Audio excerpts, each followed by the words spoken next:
Cancer Ascendant, Cancer Rising. How are you? I'm glad that you're here. My name is G. If you are brand new, welcome to Allastrology. We are going to talk about energies. We're going to walk through about the first 15 days, and we have a lot of powerful frequencies coming in. We are going to go deep. They directly affect you. And we're going to go over 5 things for you, Cancer. 5 things that are going to help you to navigate, because it's basically just giving you the astrological weather. Basically just breaking down all these frequencies that are coming in, all the downloads, all of the information and technology. Yeah, I keep hearing technology because Mercury is involved, and Mercury is about technology, but so is the planet Uranus, and Uranus is our group energy, and we have a big full moon on the 3rd. Let me hear from you in the comment section. When I see your frequencies here and I touch in with you, I feel you. I completely and totally can dive into your energy, and so I really get a great understanding of what you're going through or what you will be going through. But I would really love to understand and hear from you, your personality. Comment below, talk to me there, and I would love to meet you in the comment section.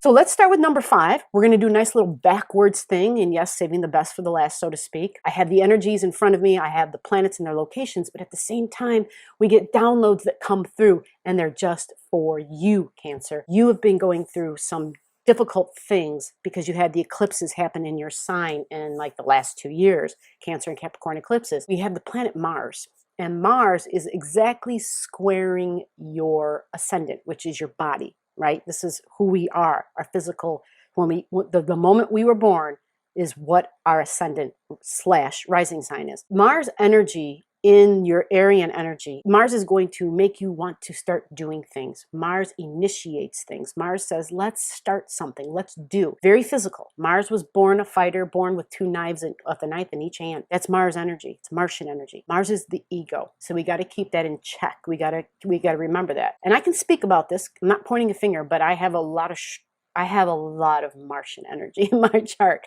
And so many times I am having to pull myself back. I'm having to grab my Mars and be like, whoa, back it up a little bit there. Be quiet, wait, because Mars doesn't like to wait. Mars is extremely impatient. It sees something or it has an idea and it just goes, bam, I'm going doing it. I'm not even going to think about it. We'll find out when we get there. That's Mars. We'll find out when we get there. And it's like, you don't want to do that in 2020. That is not a good idea. Not in 2020, right? Not in 2020.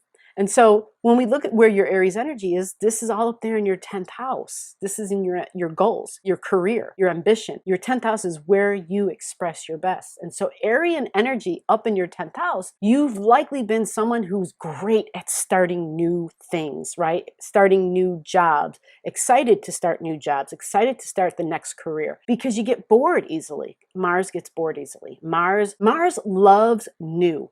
Mars loves to come into an experience, and it's not so much about being new, but it's more about being the first one there. Forgive me, I'm going to be sweating a lot. There's no AC, and it's humid, and it's hot. Anyway, so Mars, and anytime I talk about Mars, I completely heat up. So Mars energy is all about, I want to be the first one out of the gate. I am the Marine, right? The Marines, they're the first ones that get sent into the fight. That's Martian energy. So when you have that in your 10th house, that means that likely there could have been many things, many jobs that you were like, oh, I want to go and do that. I want to do that. And the best way I have found for me to deal with my Martian energy is to see these opportunities, see these ambitions and these goals more as experiments, because it lacks staying power. Mars is more about these energetic bursts. They can be very unpredictable, depending upon if your emotions are involved. Mars energy is more, it's not reliable. It's not reliable. It comes through really strong. It can be very loud, fiery. It's hot. You know, it's this flame. And what happens with heat and flame, it makes water boil, right? And so for Cancer ascendant, that's water, right? So Mars squaring you means Mars creates boiling water. So all of a sudden, your emotions are a little under stress. It's Mars that's doing it. And there are some other factors involved, but knowing this in advance will help, because then you can be like, okay, it's that, right? Mars is a great thing if you recognize it and you know how to use its energy. if you can be very smart with it, because Mars lacks thinking, you can be very smart with it and say, okay, I recognize this is a tool I have, a powerful tool, and I need to use it when I'm doing this, right? But to let it walk around and control you, Mars is the ego. We let the ego control us, then we're going to get in trouble, because Mars can just pop off, you know, can be very argumentative, wants to fight. So realizing that it's up there in the 10th house of your ambitions, of your goals, of how you want to show up professionally in the world is good to know, because it is how you express your best.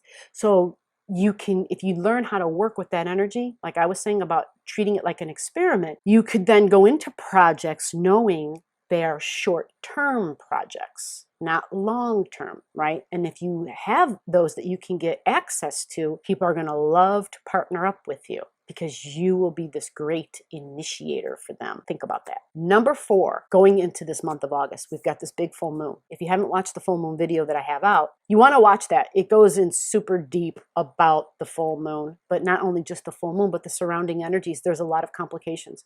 So what we're talking generally in your life is yourself and your career. All about your ambitions and your goals. Yeah, we've got big energies. We've got Pluto in Capricorn energy, and we've got Mercury and Pluto opposing each other and having conversations. And so when I look at your chart, there's a lot of your thinking that was hidden from you. There's a lot of communications that are hidden from you, that are behind closed doors. It could be, you know, people that you aren't even aware of that exist, that somehow there's conversations that go on. And so you're going to get some information, and it's going to have something to do with your goals, with your ambitions. It may not be personally, unless you have planets in Capricorn, but we all have transiting planets, meaning planets up in the sky right now are right there in Capricorn, and Pluto is there at 23 degrees. And so when Mercury and Pluto start talking, there's likely going to be information that comes to you from somebody else, and it's going to have something to do with, likely, it could have a lot to do with thoughts of your own, thoughts that you've held that you were not aware of, unconscious ways of thinking, unconscious ways of speaking, ways that you communicate to others. Could be, you know, somebody may say something that may bring something to your awareness about thinking, relating, how you relate, how you communicate. And the whole point of it is to just bring your awareness about to it, because it's in your 12th house, so you're not aware of it. Your 12th house is your subconscious. So the more we become aware of ourselves, of who we are, of how we think, of how we relate, of how we communicate, that is when we elevate. I want you to think about this. This is soul talk right now. Your personality is probably like, I don't have time for that right now. I don't care. I have all these other things I have to do. But ultimately, every personality comes in because there are certain soul goals that have to be achieved. And this is what it is. And I can't tell you what yours are unless I were to see your personal chart. On this level, this area of your chart is definitely about past life stuff, past life individuals. So when I said somebody that you don't know, there may be someone that comes into your life, somebody from the past, you don't recognize them because they could have been from a past life. It also can be a sibling comes to your awareness at this time, because it's Gemini energy. So there may be a sibling from the past that comes around, or a sibling you haven't talked to in a long time, or something like that. Something about sibling energy, next door neighbor energy, you know, someone who's a peer type of energy that's coming through that has information to bring. And so in a private way, it's got something to do with about your ambitions and your goals. And it doesn't mean that it has to be bad. This would only be bad if there was something else in your chart that squares it and angles it, which brings me to my next number 3. Hopefully we're at number 3. I get lost sometimes because there's so much that comes out. Number 3 is going to be Mars. Mars and Pluto are going to square up. Mars is transiting through your 10th house, because it's Aries energy, Mars and Aries. As it's transiting through your 10th house up there, as it's traveling through, it squares all your first house stuff, which is, you know, it's your body, but it's also your emotional body. It's your feelings. It has to do with family too. It's how you know, because it's Cancer energy. So there's very much about you, where people meet you, they may feel like they know you, they have past life history with you, because you exude that, okay? There's some information that comes through, but this is combative. And when I say combative, it's because it's Mars and Pluto together. And so they don't feel good at all. They don't feel good. They're like, oh no, please. They actually like to fight. And so you kind of want to make sure that you're stepping back from that you're taking care of you, that you're taking care of your inner sacred space, that you understand that we are all feeling the combative energies. All of us, not just you, not just them, not just me, everybody. And not just in our private lives, we're going to be hearing about it on a grand scale. More protesting, maybe rioting.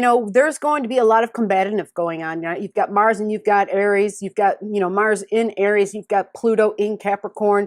This is all about power on a large scale. And so people in power, the government. We've got Mars, which can represent soldiers. Mars is the warrior, remember? But in groups, it would be soldiers. Well, we're hearing about a lot of different places, Portland. So this is Pluto and Mars going head to head, and this will occur not just for right now in the month of August, but we have Mars, which will then go forward, and then Mars will go backwards. This Martian energy squares up with your Cancer energy, with your emotions, with your physical body. And understanding that our emotions affect our physical body is going to be key.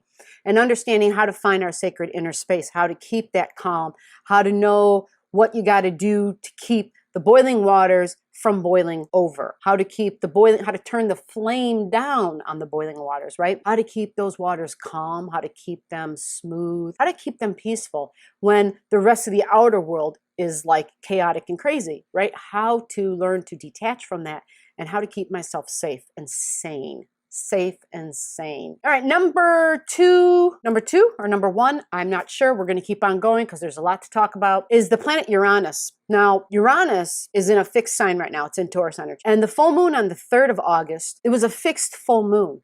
And there's more information about this full moon too, because there's certain degrees, certain points where there's possible shocks and surprises going to our emotions, going to our vitality. And we understand this more intimately for you when I tell you what areas of your life that it occurred in. So this is your group energy. We mentioned that already. But this is also your income, your money, your tangible resources, what you value. So this was on the full moon. We had exactly the sun in Leo, your second house, and the moon all the way over there in your group energy. Your group energy, you have group energy in your 8th house, meaning when you have friends, you have big groups of friends or people who are possibly within a group, but you can connect deeply with them because it's all in your 8th house. So in other words, you also have you're making these deep connections with these people because these are people that you have past life history with. You have soul energy with. You have soul contracts with, so to speak, where you have the same cellular plans. You have the same cellular goals. And that's SOULULAR, cellular. Understanding that there could be something you're letting go of, a release in that placement, a release of certain friends, a release of certain groups that you had history with, that you had past life stuff with. But there's a big aha, because that's what the full moon does. It shines a light on something, and then we're then able to be like, oh, wow, I wasn't aware of that, or I wasn't fully aware of that, or there's more information added on top of something you already knew. And it kind of brings this closure for you, a closure of some sort. Go to number one. There's going to be a number one, and then there's going to be a bonus. I always have bonuses because there's so much to talk about. So remember, this is the first 15 days of the month. All this is happening. There's a lot of combativeness, a lot of ego drives, a lot of ego energy, a lot of fierce and forceful power, a lot of that. So we want to really detach from it as much as possible, which means staying cued in to your emotional satisfaction. Now, your emotional satisfaction is all about your moon sign, where your moon is at in your chart, but it is also where our Cancer energy is. And so because you're a Cancer rising, this is all about you and your body. This is all about you being okay in the body. Cancer ascendant, Cancer risings, when I look to your health and your vitality, this is your 6th house. And in your 6th house, you typically are going to have like Sagittarian energy there. So Sagittarian energy in your 6th house, there could be overindulgences because Sagittarian energy tends to expand upon things, okay? And we're talking about 6th house health issues, hygiene issues, because this is all 6th house area, right? This is all under that 6th house umbrella and the 6th house bucket.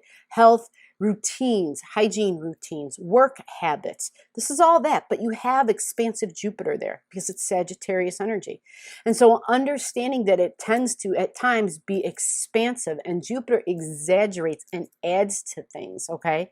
So realizing when it comes to your health, there's going to be a big degree of balance that's going to help because there is this expansiveness. Jupiter is such a big factor in exaggerating things and adding to things, that if you pack on too much work, right, there's the degree of stress that comes on. And I know that seems like common sense for everybody, but keep all of these things in mind. Keep all of these factors rolling in your head, because balance and keeping mental stability. I know there's this great sense of optimism and work and this arrow that you're constantly shooting, like, okay, I got this goal, now I need to go to the next one. I got this goal, now because that's that Sagittarian energy.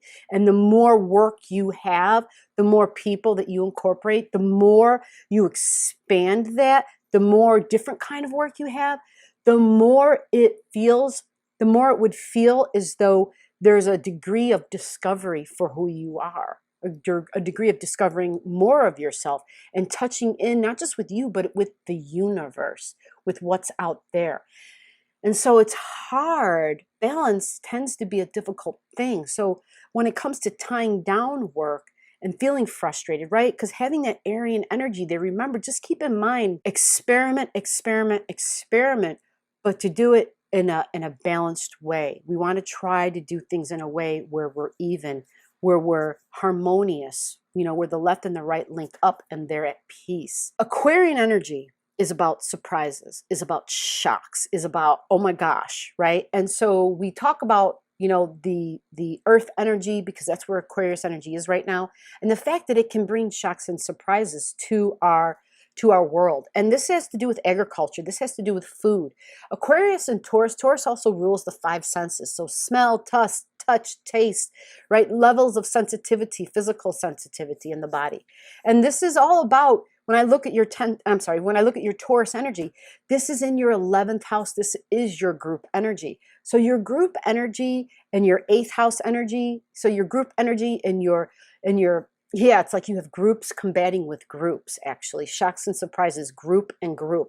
But it's groups that you literally are in groups, meaning you may not be as close to them as you are as these other folks in these other groups. It's like you have groups in both areas. I mean, we all essentially do. But because you have Uranus and Taurus right now, and it's in your 11th, it's as though there's group goals, but that other group energy, it's more private, right? It's more, you've got deep past life history with. It's very different.